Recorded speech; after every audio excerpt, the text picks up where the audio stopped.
um espaço para troca de ideias entre escritores e apreciadores da arte. Essa é a proposta da nossa convidada de hoje, que é a Dani Águas, idealizadora do Clube Hathor. Bem-vinda, Dani, muito obrigada pela sua presença. Obrigada eu pelo convite, estou feliz de estar aqui e poder falar um pouquinho mais sobre esse projeto.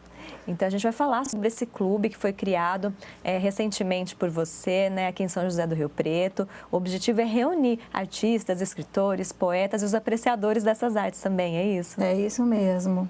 Esse clube, eu chamo de clube de leitura, né? O Clube Hathor começou com um movimento lá na Confraria Poética, né? Que é o primeiro grupo idealizado pela Ana Sandin, em que eu também participo ainda, não todas as edições, não consigo ir em todas, mas participo. E a gente começou lendo os nossos poemas, né? Poemas autorais.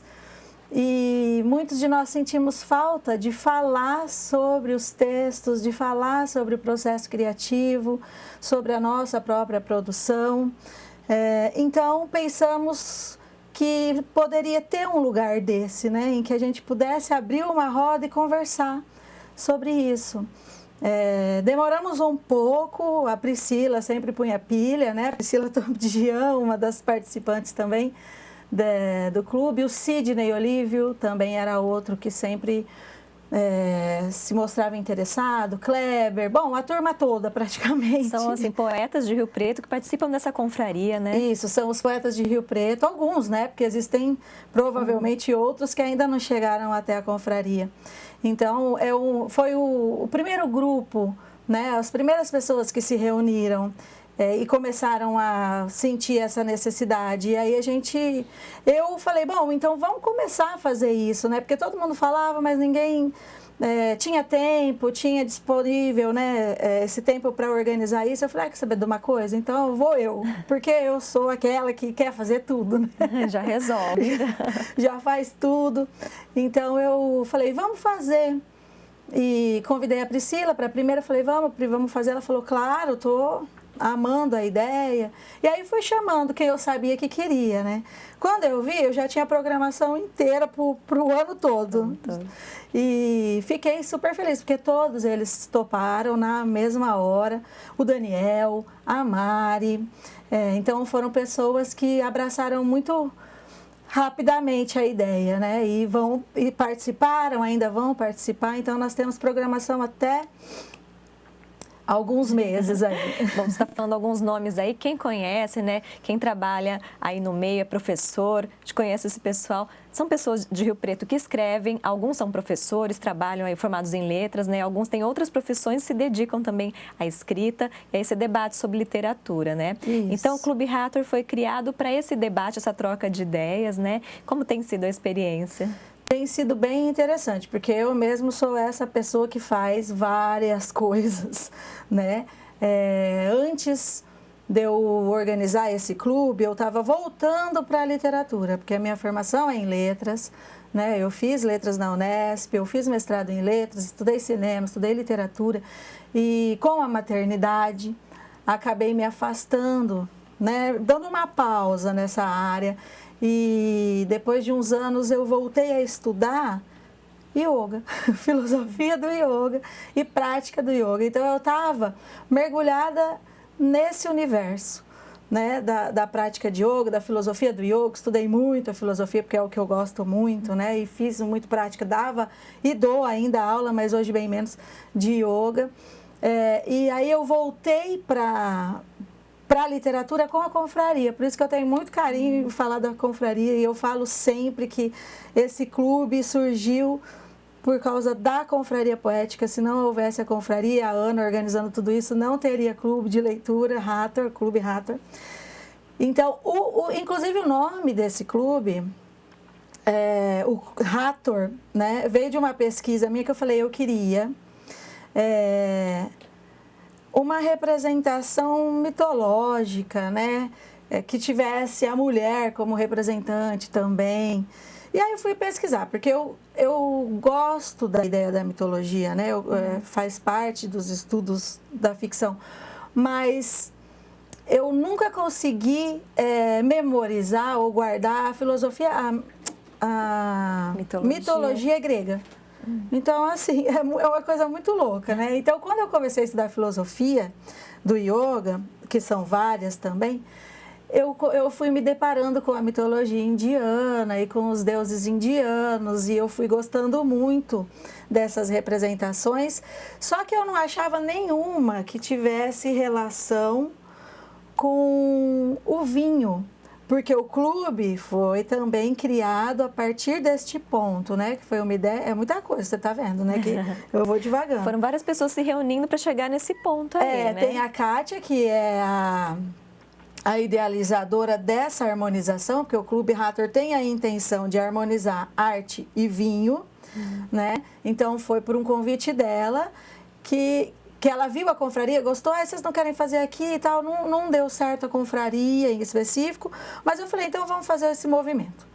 E foi assim que surgiu o Clube Hathor e a ideia do nome, né, Hathor, baseada não na mitologia indiana, porque eu não encontrei nenhuma deusa relativa à mitologia indiana e vinho, mas é uma deusa egípcia, que é Hathor, né, que tem também vários significados, mas uma das historinhas tem a relação com o vinho. Então, eu falei, então vai ser essa aqui, porque não encontrei outra. E aí, durante esses encontros, então, existe uma harmonização aí do debate com o vinho também. Sim, a ideia é sempre essa, que a Kátia escolhe um vinho que para ela faz sentido com aquela obra do artista ou do escritor, ou artista, porque não é só escritor que vai, que ela sente que faz sentido com a obra daquele artista. E não só com a obra, mas a pessoa. Né? Então, antes a gente faz uma reunião, a gente adora, né, se reunir. Com certeza. Então, antes a gente faz uma reunião para ela conhecer o artista, para o artista contar um pouquinho da vida e da obra, e aí ela é uma pessoa muito sensível. Então, ela vai, pesquisa nos vinhos, porque os vinhos são só vinhos brasileiros. Isso é uma coisa interessante também, né? A loja dela é de vinho brasileiro. Então, ela escolhe dentro daquela, de tudo aquilo que ela conhece, seleciona para que haja essa harmonização. E aí, quem entende de vinho, ou mesmo que não entende, ela conta, ela explica um pouco da escolha dela. E a gente vai degustando o vinho, ouvindo o artista falar. E a última roda foi super gostosa, porque você estava presente, inclusive, porque teve uma grande abertura e uma grande conversa leve. Né? Então, a gente conseguiu, apesar de muitos serem professores, né? De muitos estarem muito profundamente no estudo da literatura, a ideia do grupo, a ideia desse clube é não afunilar tanto que seja uma conversa cansativa e muito profunda, acadêmica. Apesar de muitos serem acadêmicos, a ideia é que se possa abrir essa conversa para que a maior parte das pessoas que não tem interesse em se aprofundar na literatura possam um pouco conhecer o que é a literatura, o que é o vinho. Eu não posso falar muito do vinho porque eu sei quase nada, mas da literatura um pouco mais. Então é aberto a qualquer pessoa que quiser participar. Sim, é aberto a todos. Quem tiver interesse, quem tiver curioso para conhecer o grupo, para conhecer o assunto, para trocar ideias, né? Tá super aberto. Não tem custo. Né? E é interessante que nessa troca de ideias aí, cada pessoa que chega até lá, né, com diferentes formações, tem a sua percepção sobre aquela obra, aquele tipo de literatura, né? Exatamente, isso que é enriquecedor, né, que a gente tem visto. Fizemos 3 encontros até agora, temos programação para muitos outros ainda, mas cada um traz seu ponto de vista e é muito legal entender que não existe certo e errado. Né? Com cada um que tem a sua própria formação, eles vão acrescentando, vão até contando suas experiências também e vamos fazendo essa troca, porque eu aprendo, o artista aprende, os outros que estão ali aprendem. Por isso que eu tenho cuidado, às vezes escapa, mas eu tenho cuidado de não dizer o público, mas sim os integrantes do grupo, né? E a gente está formando um grupo que vem se repetindo, as pessoas voltam. Isso que está sendo bem legal. Então, parece que está dando certo. Acaba fazendo amizades ali também com pessoas com os mesmos interesses, né? Exatamente. E, Dani, eu fiquei curiosa agora para saber sobre a sua relação com os livros, né? Eu li um texto seu aí nas suas redes sociais que você tem uma relação forte com livros desde a infância, adolescência. É verdade. Meu pai, eu sempre conto essa história, porque né? Foi assim que eu me identifiquei muito com os livros. O meu pai era assinante da época. Eu nasci em 1980, né? Então, sei lá quando que foi isso, esse círculo do livro, foi de 1980 para frente. Então, ele era assinante desse círculo do livro. E todo mês chegava um livro em casa.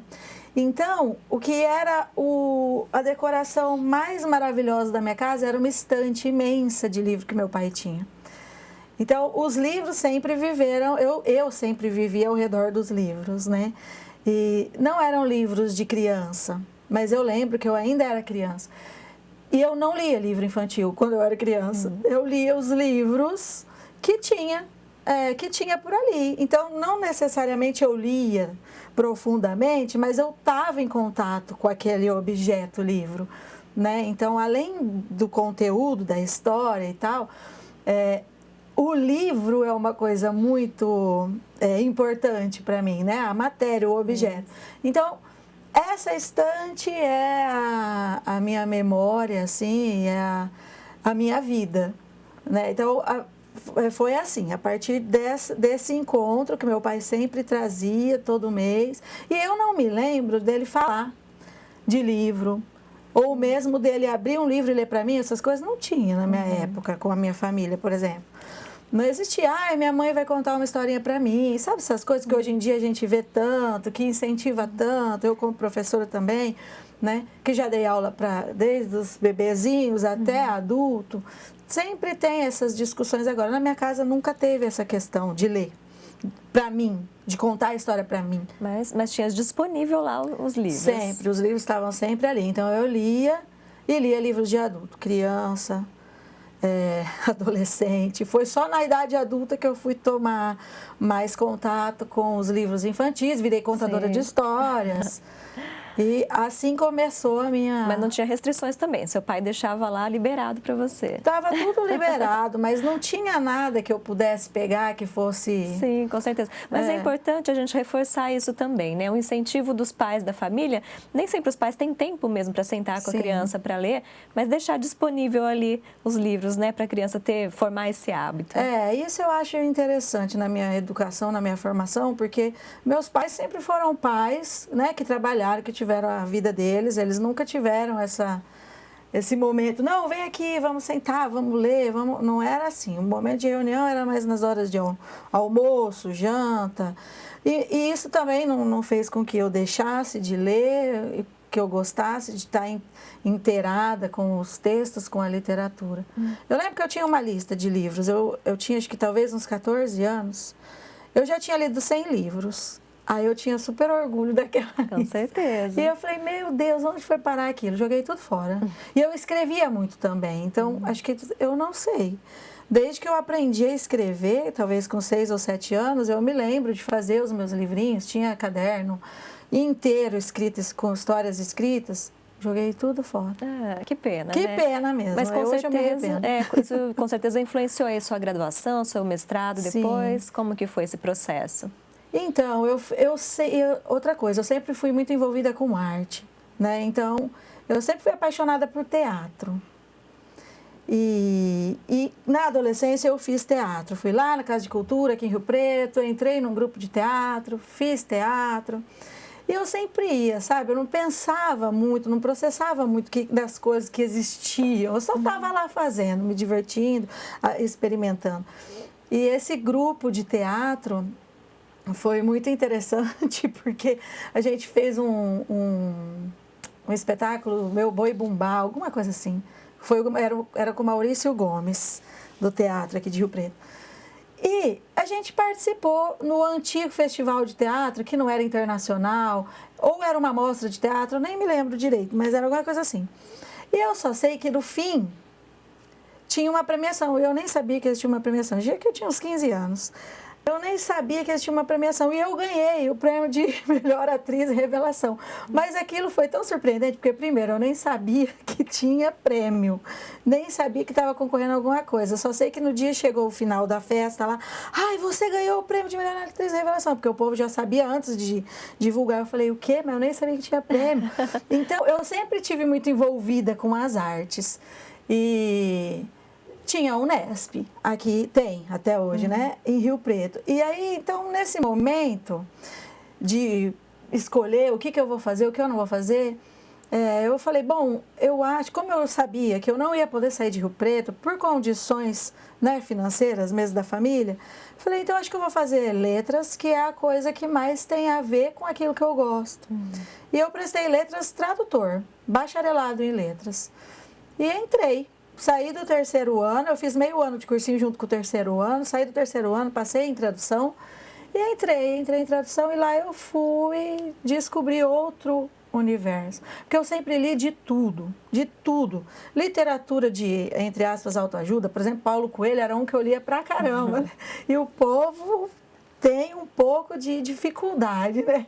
Com certeza. Em aceitar algum tipo de escrita que não seja literária, que não seja cuidadosa. Eu, hoje, depois de estudar, eu entendo, mas eu acho que é muito importante que você leia, a princípio, qualquer coisa. Ter uma leitura diversificada, até para conhecer, né? Exatamente, para pegar o gosto. E aí depois você vai afunilando, você vai aprofundando essa leitura, você vai melhorando essa leitura, né? Então eu li de tudo. Aí quando eu entrei na faculdade é que eu fui descobrindo outros tipos de texto e assim foi que eu deslanchei. Então eu gostava muito de teatro, de cinema, eu assistia a sessão da tarde todo dia, entendeu? E de literatura, porque foi a minha vida, né?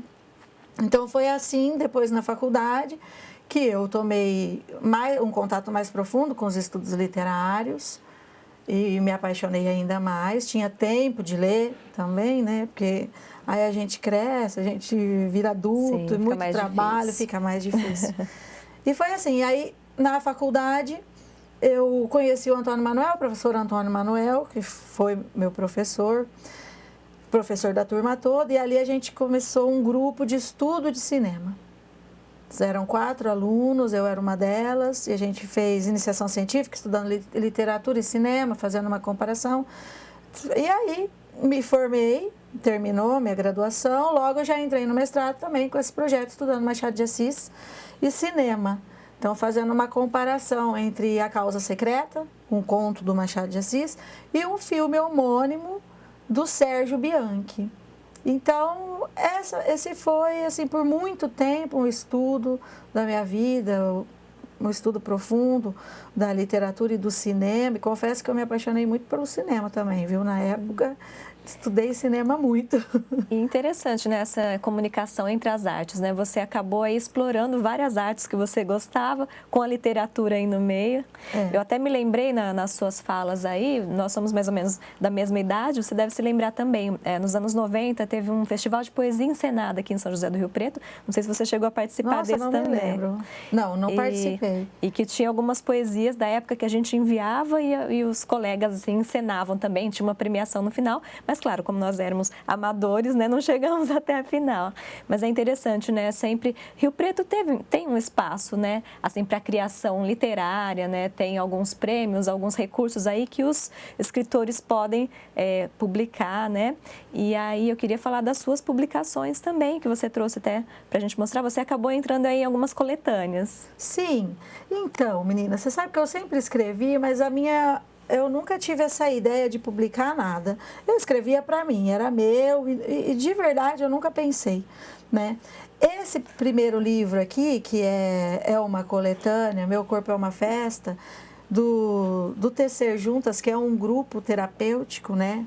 Do feminino, que aconteceu tudo ao mesmo tempo, né? Depois de muito tempo na maternidade, eu encontrei essas mulheres, eu fiz por muito tempo terapia e fiz um aprofundamento desse estudo da mulher com essas mulheres, que é a Maria Soledad e a Tássia Félix, que tem esse grupo Tecer Juntas. E foi um retiro, né? A gente chama de retiro, foi uma formação, elas chamam de formação do feminino. E nessa formação a gente encontra muitas mulheres, a gente faz muitos exercícios, muitas trocas e tal. E elas montaram um festival lá em São Paulo, e quem quisesse se disponibilizar para fazer uma oficina, um encontro. Então, muitas mulheres ofereceram oficinas, palestras, encontros. Eu fui uma delas. E neste grupo, elas disseram, a gente está pensando em publicar um livro. Quem quiser escrever sobre aquilo que trabalhou no festival, pode escrever. E aí eu, que sempre escrevi, né, falei, claro que eu vou querer escrever. E eu escrevi sobre a oficina que eu dei, que foi o que eu estudava muito na época, a mitologia indiana. Agora eu não sei nem que página que eu escrevi, né, uma beleza. Mas eu escrevi, e aqui esse livro é dividido pelas partes do corpo, já que chama Meu Corpo é uma Festa, né? Sim. E eu escrevi a barriga. E uma das minhas inspirações sempre, Clarice Lispector, né? Tem um pedacinho aqui da Água Viva dela, falando sobre a criação do eu, do ser e etc.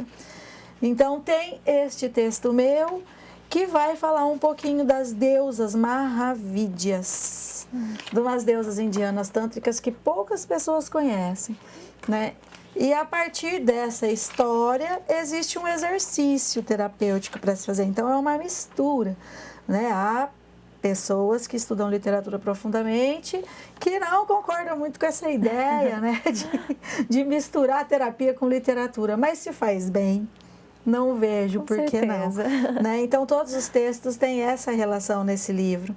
E é muito legal, muitas mulheres vieram dizer, nossa, esse livro foi muito bom para mim, para compreender o lugar da mulher no mundo, para fortalecer essa mulher que está, muitas vezes, que tem tantas aptidões, né, que tem tantas coisas para desenvolver e não consegue sair do lugar, né, de fazedora, de cuidadora,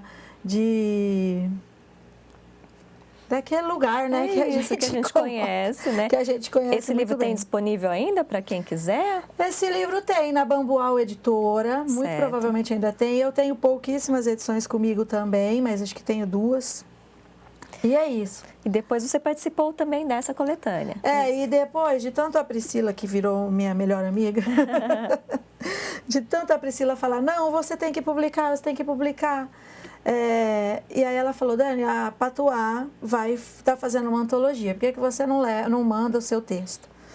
Eu falei, tá bom, vou mandar. E ela me deu muita força. A Priscila foi uma pessoa muito importante na minha vida para me animar e me colocar assim, não, você pode escrever mesmo, né?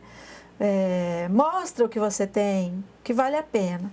Tá bom, então eu fiz isso, coloquei lá meu texto no livro, não foi o primeiro, porque eu sempre escrevo, mas eu acho que talvez, que chama Borboletas no Estômago, eu acho que são essas 2 páginas, acho que talvez tenha sido o primeiro que eu tive coragem de mostrar. De publicar? E a Patuá é uma editora de São Paulo, né? Sim, Patuá é uma editora de São Paulo. Sempre aberta a novos escritores, recebe bastante material aí, né? Sim, sempre aberta. E eles têm ganhado prêmios esse ano passado, foi bem interessante. E esse livro foi feito para participar da Flip, foi isso? Foi, esse aqui foi a antologia que eles fizeram para a Flip. Que é a Feira Literária de Paraty. Sim. E vocês participaram, você e a Priscila Topijan, que é poeta, é professora no IBILS, na Unip. Isso, foi. Ela falou, Dani, eu vou publicar meu livro, eu vou lançar meu livro na Flip, você vai comigo. É assim. Falei, como assim? Não, vamos comigo, vai ser legal e tal. Eu falei, vamos. Aí inventamos de levar as minhas filhas junto, mas foi uma super viagem. Mas foi uma loucura. Uma aventura vocês fizeram. Uma grande aventura, porque a gente saiu daqui na sexta-tarde, chegamos lá de madrugada, dirigindo. E aí passamos o sábado foi o lançamento dela, passamos o sábado todo lá, andando na Flip, só chovia, mas foi muito gostoso. A gente passou por várias editoras, conhecemos várias coisas. Minhas filhas também tiveram a oportunidade de conhecer essa feira. Domingo, tentamos ir para a praia, porque também estava chovendo, mas fomos. E na segunda voltamos, loucamente. E uma longa viagem aí. Eu acho que quem gosta de livros, principalmente quem escreve também, procura esses eventos, né? Onde tem essa troca de ideias, esses debates, espaços, né? Para a literatura ser explorada de tantas formas diferentes. É isso mesmo. Isso é alimento para a escrita também, né? Essas aventuras em que a gente se coloca, também é alimento para a escrita. Bom, a partir de agora, você pretende publicar mais algumas coisas? Está mostrando mais seu material para as pessoas? Agora com esse debate aí com outros poetas, outros escritores, alguns, né, que publicam há muito tempo, outros estão publicando pela primeira vez também, né? E o Clube Hartor está aberto para todos eles. Está aberto para quem quiser. Para quem quiser trazer sua obra, seja escritor, seja artista plástico, artista visual, aquilo que você quiser. Né? Aquilo que você sentir que está a fim de mostrar, de compartilhar, pode vir que o clube agrega. E eu não sei, eu ainda estou nessa, eu não sei. Eu tenho alguns textos lá que eu organizei para ser um livro, mas eu ainda estou meio assim, não sei se eu vou querer. Porque o que acontece? O Daniel, ele é doulo de escritores, né? Que também é do grupo, faz parte do Daniel Garcia. E eu tive algumas aulas com ele. Ele é fantástico, gente, é maravilhoso. Quem tiver algum livro que esteja ali querendo publicar, vale a pena passar por ele, porque ele tem uma visão incrível, maravilhosa, quase perfeita, não posso falar perfeito porque ninguém é perfeito, né, da literatura. E ele me incentivou muito. E eu gostei muito, né, da fala dele, daquilo que ele me trouxe. Eu fiz algum acompanhamento com ele. Mas aí, o que acontece? Dani, você falava para mim, né, Dani, você pode melhorar ainda, sempre a gente pode melhorar, né, então vamos cuidar, vamos olhar e tal. Aí eu falei, mas eu não tô querendo, eu não quero mexer mais no que eu já escrevi, eu tô meio Sidney, sabe, o Sidney que falou na roda, né, que o que ele escreveu, tá lá, não vai mais mexer, nem lembra mais. E aí eu parei e pensei, acho que eu tô meio assim, porque a literatura para mim é muito prazer. Sabe? É desfrute. E se eu tiver que pegar aquilo que eu escrevi para trabalhar o que se faz na literatura, entendeu? Sim, lapidar o texto, lapidar. Né? Mas isso, Dani, é mais para quem trabalha, né? Para quem tem esse ofício da escrita, vive aí dos livros, né? Para quem escreve como nós aí por prazer, tem outras profissões também, é difícil fazer, né? Até por falta de tempo, às vezes. Exatamente, é por falta de tempo. Né, por falta de tempo, eu falei, gente, eu não posso agora mexer nisso, eu não quero, né, então eu não sei se eu vou publicar desse jeito que tá, porque se pode melhorar, por que eu vou publicar, sabe quando você fica, né? Mas a escrita continua presente na sua vida e até a gente brinca aqui que é uma forma terapêutica, né, de você vivenciar alguns acontecimentos do seu dia a dia, colocar lá no papel, né? Sim, isso é assim que funciona para mim. É uma escrita terapêutica. E você falou aí do Daniel, lembrando que a gente tem um programa no YouTube da TV Câmara, também durante a nossa programação, nós temos ainda a entrevista com o Daniel, professor doulo de escritores, quem quiser assistir, tá lá, YouTube TV Câmara Rio Preto. Ô Dani, a gente está partindo aí para o final da nossa conversa, eu queria que você fizesse um convite, então, quem quiser participar, quem gosta de livros, de conversar sobre livros, ou quiser conhecer os escritores, simplesmente, outras pessoas que também apreciam diferentes formas de artes, né, fazer esse convite. Certo. Então, pessoal, nós temos o grupo de leitura, um clube de leitura chamado Clube Hartor, que acontece todo mês na loja Entre Nós Vinhos, porque a ideia do clube é essa harmonização entre vinho e literatura, ou vinho e arte, né? Nós começamos com a literatura, mas também está aberta a outros tipos de linguagem artística.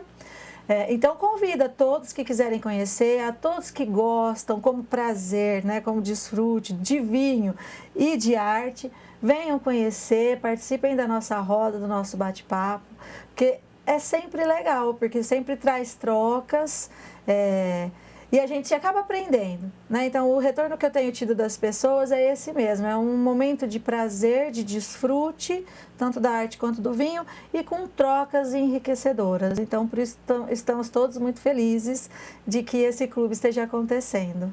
Então, venham. Tá certo, fica o convite então e muito obrigada pela sua presença aqui hoje. Eu que agradeço, obrigada mesmo. Bom, agradeço a vocês também pela audiência e até o próximo programa.